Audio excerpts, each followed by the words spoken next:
Hello guys, आज मुझे आप लोगों के साथ एक बहुत इंपॉर्टेंट टॉपिक के ऊपर बात करना है। Due to the geopolitical situation Pakistan के अंदर बहुत ज़्यादा साइबर अटैक्स हो रहे हैं और आपको पता है कि ज़्यादातर जो अटैकर्स हैं वो उन इंडिविजुअल्स को टारगेट करते हैं जो फाइनेंस सेक्टर के अंदर या फाइनेंशियली ज़्यादा एक्टिव होते हैं हमारी कंट्री के अंदर। और इन सारे अटैक्स के अंदर एक बहुत कॉमन अटैक है जो कि स्टिल बहुत ज़्यादा यूज़ हो रहा है, which is phishing attack. Phishing attack मैं आपको थोड़ा सा समझा देता हूँ कि फ़िशिंग अटैक क्या होता है और आपको उससे किस तरह अपने आप को सेफगार्ड करना है। ये हम सबकी रिस्पॉन्सिबिलिटी है टू अंडरस्टैंड और to be aware about the cyber attacks, क्योंकि 5th जनरेशन वॉरफेयर चल रही है। हमारी आर्म फोर्सेस हमारी बाउंड्रीज़ को और फिजिकल डोमेन में, साइबर वॉरफेयर में, एवरी वॉरफेयर के अंदर वो हमें डिफेंड कर रहे हैं। But it is our responsibility कि हम अपना पार्ट भी अदा करें। हम लोग को भी ये पता होना चाहिए कि हम किस तरह एक कॉमन साइबर अटैक से बच सकते हैं या किसी भी फिशिंग के अंदर आके हम फंस सकते हैं, किसी भी जालसाजी के अंदर अटैकर की आके अपना फाइनेंशियल डाटा या अपनी क्रिटिकल इन्फॉर्मेशन उन तक पहुंचा सकते हैं, या इवन हमारी सोसाइटी की क्रिटिकल इन्फॉर्मेशन हम उन तक पहुंचा सकते हैं। देखिए, फिशिंग अटैक बहुत पहले से और बहुत कॉमनली चल रहा है और फिशिंग अटैक की बहुत बेसिक सी एग्जांपल ये है कि आपको बैंक की ईमेल से या बैंक की मिलती जुलती क्लोनिंग ईमेल से आपको मेल आएगी।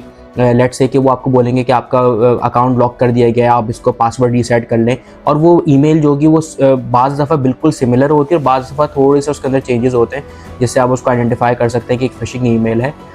यूजुअली ये होता है कि उसके अंदर चेंजेस ही होते हैं, बहुत कम ऐसा होता है कि वो बिल्कुल सिमिलर होती है। बैंक कभी भी आपको कोई इस तरह के लिंक वगैरह नहीं देता, या कोई भी फाइनेंशियल ऑर्गेनाइजेशन आपको इस तरह की कोई भी लिंक नहीं देती कि आप उस पर क्लिक करें और क्लिक करके अपना डाटा, अपना पासवर्ड रीसेट करेंगे। इवन नादरा वादरा कोई भी आपको इस तरह की इन्फॉर्मेशन के लिए आपको कोई भी इस तरह की मेल नहीं करता या SMS नहीं करता कि आप उस पर क्लिक करें और क्लिक करके अपनी इन्फॉर्मेशन दें। Once you click on the link, boom, आपका सारा डाटा, आपका फाइनेंशियल ट्रांजेक्शन, हर चीज़ जा सकती है। दो तरीके की फिशिंग अटैक्स होते हैं। एक फिशिंग अटैक ऐसा होता है कि जिसके अंदर आपको वो लिंक देंगे और आपको वो रिडायरेक्ट करेंगे बिल्कुल as it is to the same page, like NADRA का सेम पेज होगा, फेसबुक का सेम पेज होगा, किसी भी बैंक का सेम पेज होगा और आपसे कहा जाएगा अपने क्रेडेंशियल्स डालें वहाँ पे। आप अपने ओरिजिनल क्रेडेंशियल्स डालेंगे और फिर वो आपको रिडायरेक्ट कर देगा मेन वेबसाइट की तरफ। आपको लगेगा कि पेज रिफ्रेश हुआ है, तो आप दोबारा अपने क्रेडेंशियल्स डालेंगे। बट क्या होगा कि जो आपने पहले क्रेडेंशियल्स डाले थे वो अटैकर्स के पास आ जाएंगे और अटैकर्स उसके अंदर लॉगिन करके आपकी फाइनेंशियल ट्रांजेक्शन कर सकते हैं।